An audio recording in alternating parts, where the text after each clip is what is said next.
Oi, Edna, tudo bem? É a Jéssica. Então, o motivo desse vídeo, tô gravando, é para te pedir uma ajuda com o Brian, né? O Brian tem 8 anos, ele tá na terceira série. Com esse período de pandemia, ele está com muita dificuldade em algumas matérias. E assim, eu com trabalho, casa, a gente fica meio perdido sem saber o que fazer. Então, assim, o que a gente pode estar fazendo, sabe, para ajudar ele, para, né, com relação aos estudos, em relação também ele ter prazer de estudar. Ah, eu queria te pedir ajuda. O que você acha assim que a gente pode fazer?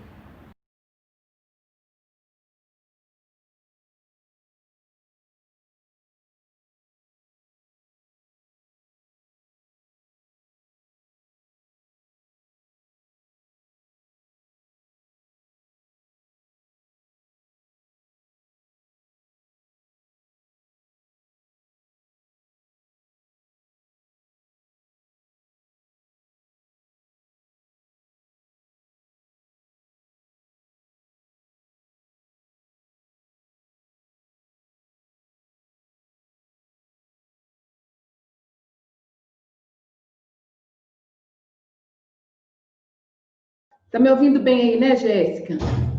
Bem, Então, beleza. Como é que estão as crianças aí? estão bem, estão ali na sala. Ah, então tá bom. Bom, o que que eu fiz? O que que eu queria fazer a princípio? Eu queria aproveitar, né? Essa devolutiva a gente chama de devolutivo, ou seja, você colocou uma queixa para mim, né? Se você quiser falar resumidamente, pode. Você colocou uma queixa para mim, em cima da sua queixa, é, eu fiz uma devolutiva para o Brian, né? Uhum.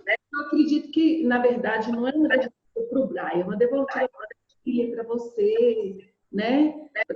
Um todo. E aí, dos vídeos que você mandou, em cima daquilo que você falou para mim, eu comecei a analisar. Eu coloquei a queixa de uma forma bem resumida, em três tópicos, aquilo que você colocou para mim, assim, da situação do Brian. Então, de uma forma geral, o que eu percebi? A queixa. O Brian tem dificuldade em fazer operações matemáticas, né? Principalmente em subtração simples. Eu percebo que é subtração simples. Isso. Ele está com Sim, dificuldade no cálculo. é. O cálculo você falou que ele tem dificuldade com algumas palavras mais difíceis, né?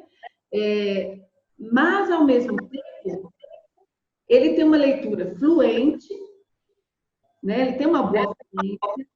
Ele tem uma entonação boa na leitura, né? Eu percebo na leitura dele que ele como que a gente vai falar? Ele respeita a pontuação, né? Hum, Uma fluência na leitura. Mas ele trava na hora de algumas palavras difíceis, algumas palavras complexas. Isso. hum, E aí, e a outra queixa que você colocou é muito tempo no celular. Não é isso? Você foi colocando? Muito tempo no celular. Bom, resumindo de forma geral, é essa queixa. É isso? sim. É isso? Então, tá bom. Então, vamos lá. Aí, o que, que eu percebi do Brian? Eu vejo que o Brian é um menino dócil, né? Ele é. Ele é interessado, ele tem muito interesse em aprender, né? Você vê que eu já estive em turmas com o Brian, onde o Brian estava, e ele se envolve, ele pergunta, ele questiona, ele participa, né? Ele dá as contribuições dele, que são contribuições importantes, interessantes, né? Estou só subindo a tela aqui. Mas eu percebo ao mesmo tempo, nos vídeos que você mandou, ele muito ansioso. Ele Uhum. é ansioso e um pouco desconcentrado, não é isso? Ele dispersa, É, é. ele dispersa com alguma coisa. É, quando eu observando os vídeos dele, ele sabe fazer a operação, não é? Mas Uhum. tem dificuldade na hora de efetuar operações as mais simples possíveis. Ele entendeu o processo todo da subtração, mas na hora de efetuar aquela operação, você percebe que ele precisa efetuar da forma correta e também é consolidar aquilo que ele aprendeu. Não é isso? E aí você pensou, meu Deus, e agora? O que eu faço? Ele precisa consolidar o que ele aprendeu, como efetuar e fixar, não é? Fixar aquele aprendizado. Então, aí que eu estava percebendo isso. Ao mesmo tempo, eu percebo nele uma pressa para fazer, não é? Tem. Eu vejo que você perguntou para ele assim, e aí, Braz, você acha que está certo? É lógico, tá, né? E aí já quer passar para outra, ele quer fazer a outra questão, tem uma pressa, e aí ele demonstrou até uma impaciência. Não é? Ele demonstrou uma impaciência. Lógico, e já passou, na verdade, ele não comprovou, então por que está certo? Né? Como é que ele tem certeza que está certa aquela operação que ele acabou de fazer e ele já quer passar para outra? Né? Ele tem que comprovar, ele tem que provar para você que está certo. Como uma operação está certa? Fazendo o contrário daquela operação. Né? Na subtração, né? Como é que eu provo que a subtração está correta? Fazendo a operação inversa, que é a adição. É isso, eu pego o resultado daquela subtração e adiciono ela com outro, né, com a outra parcela lá, para saber se está certo ou não. E aí o Brian está eufórico, né? Para terminar isso logo, né? Porque ele não está concentrado. Então, o que eu queria falar para você? Que a aprendizagem, a aprendizagem, ela é o resultado na verdade, o aprendizado são conexões, não é? O aprendizado o aprendizado é conexão cerebral. O que aconteceu aqui? Na conexão cerebral, na cabeça, tem inúmeras, né? Tem milhares. Mas essas conexões, elas não têm que ser só mais uma conexão, ela tem que ser a conexão certa. Qual que é a dica que eu queria te dar, então? O que a gente precisa pensar, então? A gente precisa pensar quais são os fatores, então, que influenciam na aprendizagem. E aí eu tenho 3 fatores. Eu tenho a motivação, eu tenho a atenção e eu tenho a prática. No caso da matemática, e a prática.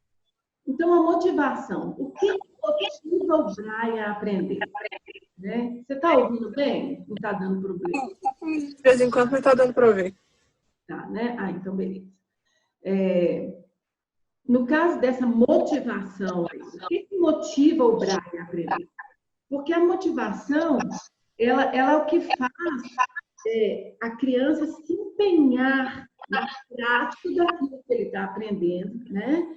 E que faz ele se dedicar a esse aprendizado. Né? Então, o que eu preciso pensar?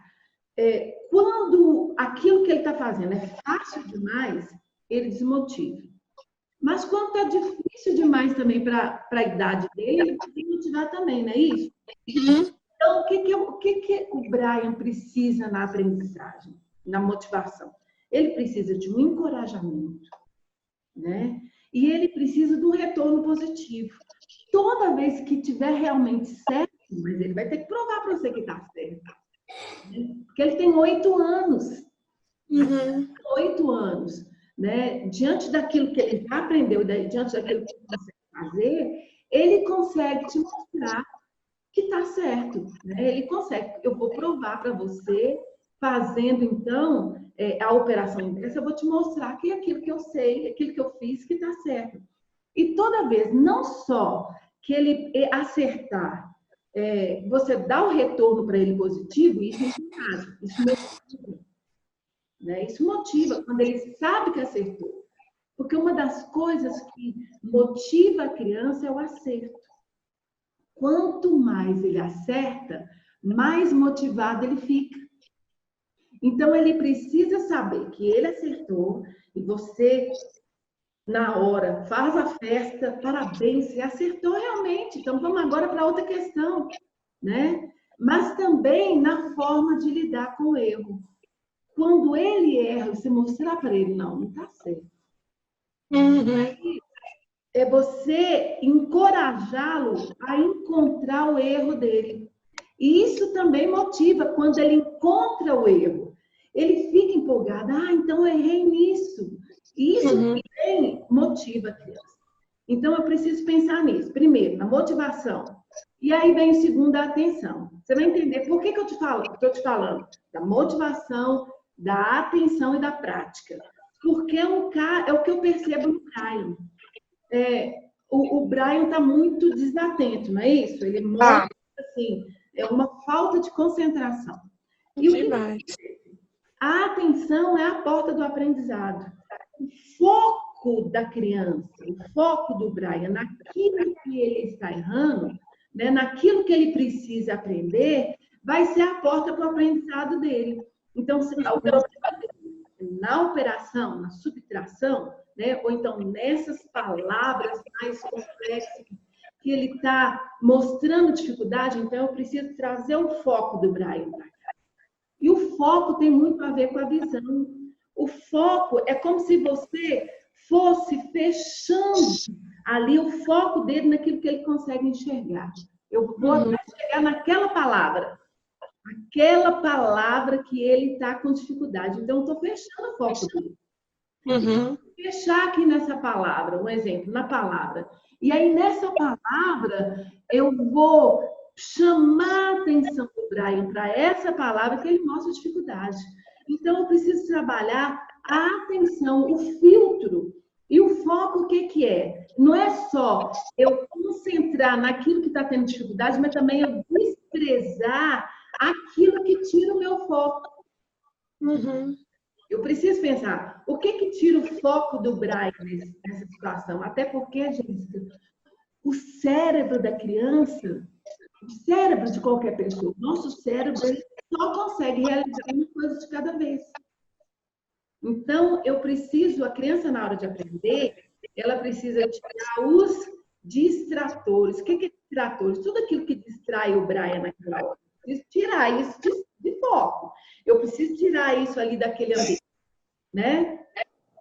Então, o nosso cérebro só vai se concentrar numa coisa de cada vez. Então, tem a atenção. Então, tem a motivação, a atenção e agora a prática, né? Prática do quê? No caso do Brian, a gente percebe que o Brian, ele realmente aprendeu o processo da subtração, mas ele está com dificuldade. Então, vem uma prática aqui, não é uma prática, porque só memorizar por memorizar não é aprendizado. Né? Mas quando ele chegou no momento onde ele precisa praticar, para consolidar, para fixar um aprendizado que já aconteceu, né? Então, ele precisa de uma prática. E aí, nessa prática, o que eu preciso? Eu preciso convergir, né? Convergir para uma prática que vai fazer resultado. De repente, aí eu vou pensar no método. Por quê? O método, de repente, o método que o Brian está utilizando para fazer aquela operação não seja o ideal. Né? E o que acontece? Olha só, a gente tem uma memória de trabalho. E a memória de trabalho ela está ligada aos procedimentos. E a subtração não tem um procedimento, né? Ele é da unidade. Vamos subtrair 8, tira 2.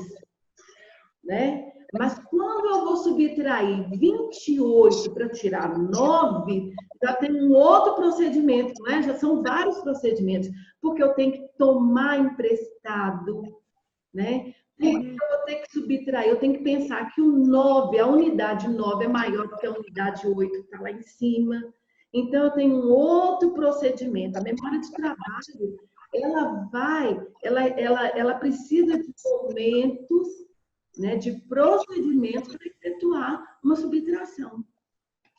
Então, o que eu preciso pensar? Que eu preciso ir aos poucos. Ou seja, nem que eu precise voltar lá atrás, eu estou te dando orientação aqui para você que é mãe.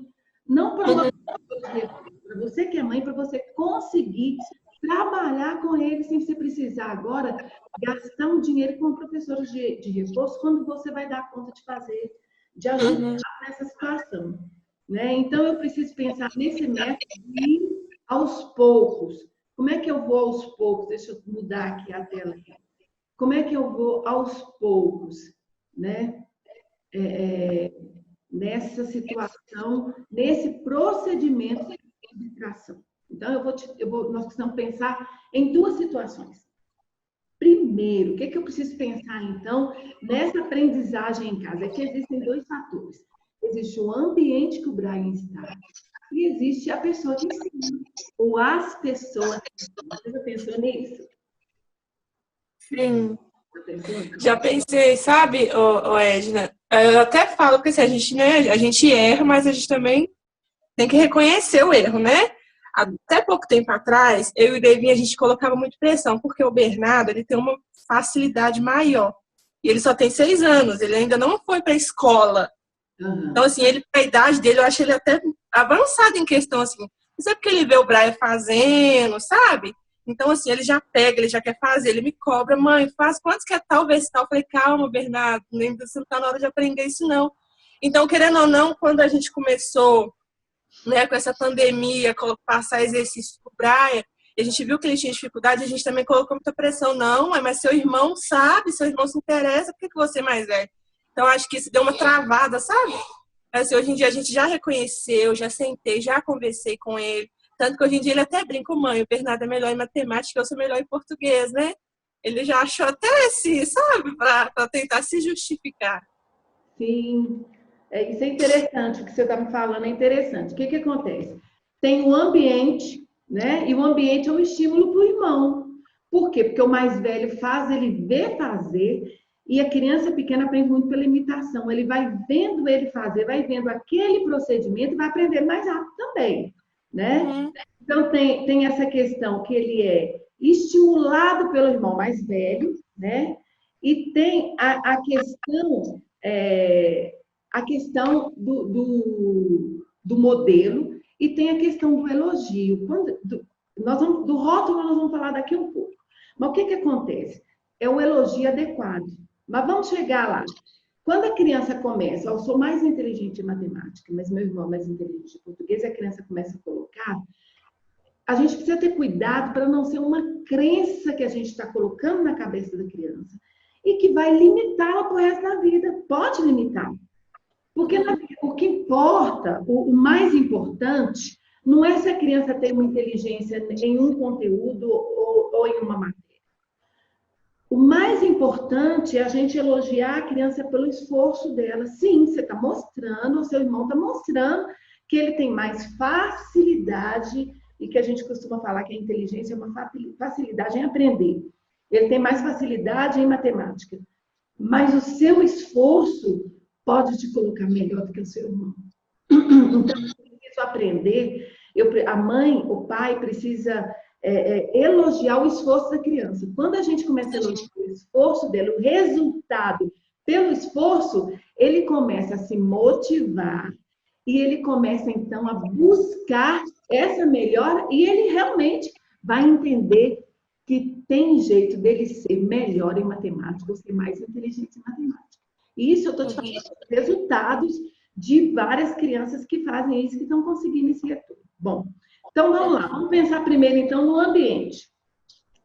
O ambiente ideal. Qual que é o ambiente ideal? O ambiente ideal é um ambiente claro, iluminado, organizado, arejado, silencioso, né? É aquele ambiente dos sonhos que a gente imagina a criança na mesa, linda, não sei o que, né? Estudando, compenetrada e tal, né? Esse é o ambiente ideal, silencioso, na medida do possível. Quando eu tenho um espaço, um ambiente só um cômodo onde a criança vai aprender, ao mesmo tempo tem alguém fazendo o almoço, né? E a outra criança também está aprendendo no mesmo horário. Então, preciso pensar nisso tudo. Esse é o ambiente ideal. Mas qual que é o ambiente atual? Qual que é o ambiente que eu tenho? Né? E eu preciso adequar esse ambiente. Então, o que eu fiquei pensando? No ambiente que eu observei, o seu ambiente, né? Ele tem estímulos demais ao mesmo tempo, tanto visual quanto auditivo. Visual porque eu percebi, tinha brinquedos no ambiente, né? parece, pelo que eu percebi, parece que a TV estava ligada, então tem o áudio da TV, tem o outro irmão aprendendo e o outro irmão acelerado. E ele falava tão alto, não era que eu conseguia perceber que ele estava aprendendo em contos consonantais. Que ele falava, mãe, então esse é o ei, esse é o ai, né? O oi no comprimento. E ele falava, então você via ele acelerado, e ele falava mais alto, tampava, chegava a voz, né, do próprio Braille estudando. Ele todo motivado lá. Isso tudo tem uma influência na aprendizagem do Braille. Né? Isso, eu percebi os brinquedos no tapete. E aí, o que a gente precisa? Vamos trabalhar um pouco esse ambiente. Primeiro, a posição, né? Eu vi a postura do Braille. Ele estava com postura de conchinha ali, com o papel no chão, em cima do tapete, e ele ali fazendo, né? O que acontece? Essa é uma postura desconfortável e que o cérebro dele não entende como uma postura de aprender. Qual que era a postura dele antes? A postura dele antes, ele A mesa da escola. A mesa da escola para aprender, né? Então, agora, além de ter essa postura para baixo, né? Que é uma postura desconfortável, é uma postura que pode ser aí, além de desconfortável, uma trava na aprendizagem dele. A gente precisa pensar primeiro nessa postura. Então, a gente precisa ter a mesa. Preparar esse ambiente da mesa para ele aprender.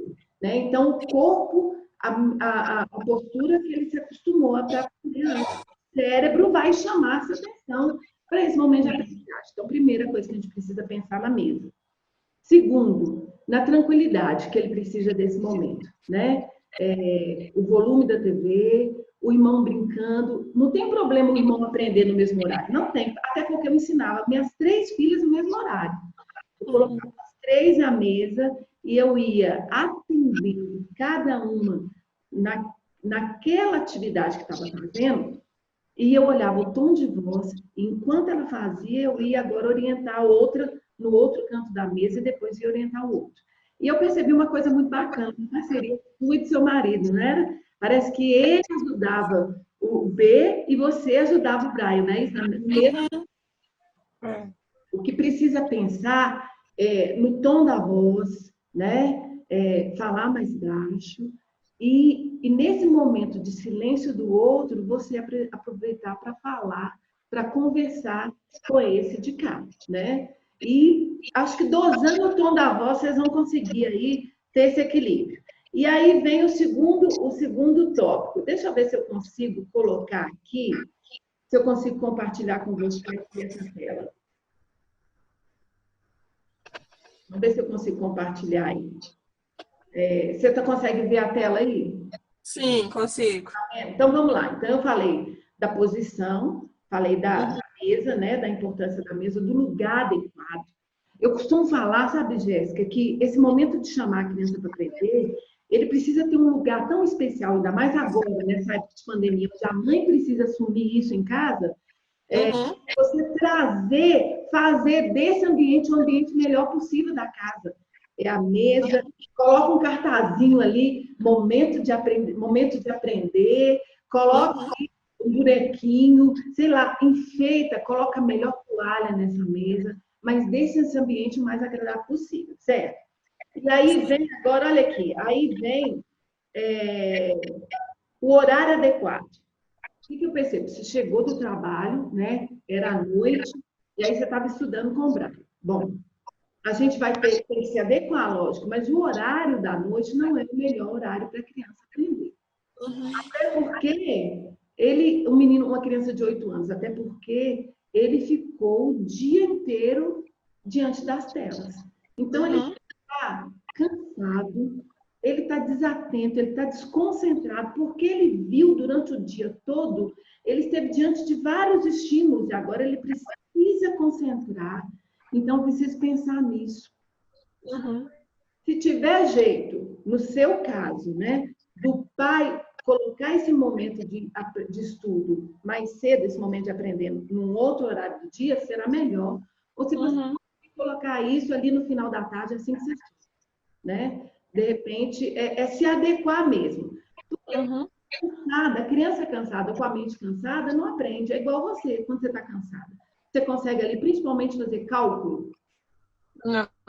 né? É um pouco difícil. Então, a gente precisa pensar de estipular um horário adequado, né? E esse horário precisa ser um horário fixo. Então, a gente precisa pensar num local fixo, onde o Brian sabe, deu horário, o horário é fixo e o local é fixo. Então, deu horário que vocês colocaram, aconteça o que acontecer, né? Eu costumava falar, chova, canivete, mas aquele horário, o Brian vai direto para aquele local que é a mesa para aprender. O cérebro dele já começa a se organizar, a se adequar para quê? É o horário e é o local para o meu aprendizado. Entendeu? Então, aí vem o tempo para aprender. Quantas horas o Brian precisa por dia? Precisa adequar isso. Se você tem percebido que nesse tempo ele precisa de 2, de 3 horas por dia para estar ali aprendendo, então naquele tempo nós vamos sentar ali e vamos colocar meta de estudo, porque o dia que você não puder estar lá acompanhando o Brian, ele sabe que naquele horário, naquele espaço, naquele local, ele tem que estudar tanto tempo. Aí você coloca metas. Eu vou fazer com o número pequeno para você, tá? De menos. Você sabe fazer de menos? Só algumas. Só algumas? Tá, vamos supor assim, ó. 7. Quanto que é, Brai? 10 menos 2? 7. Você acha que é 7? 78. Então põe o 8 aí, ué.